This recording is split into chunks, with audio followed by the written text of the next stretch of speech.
Eccoci qua. È arrivato finalmente questo giorno tanto atteso. 18 anni. 18 anni fa è nata la persona più importante della mia vita.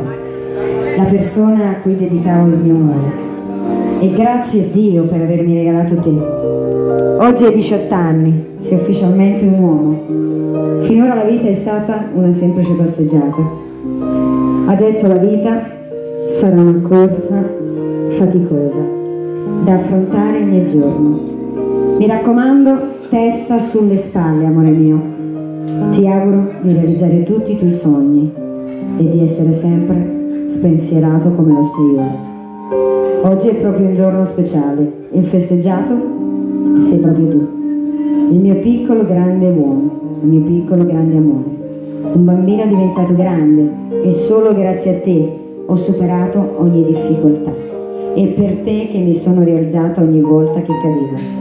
Anche quando non pensavo di farcela, mi bastava guardare nei tuoi occhi per ritrovare la strada.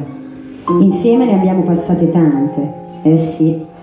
Spero che oggi vivrai uno dei giorni più belli della tua vita. E di essere riuscita a organizzare questa magnifica serata proprio come immaginavi tu, amore mio. Sono orgogliosa e fiera di avere un figlio come te, quindi ti dico buon compleanno, vita mia, ti amo, la tua mamma. Ma aspetta, perché c'è un'altra sorpresa. La presentatrice adesso ti sbenda. Mi chiamo Francesca, lo posso fare? Anzi, non ti sbendo.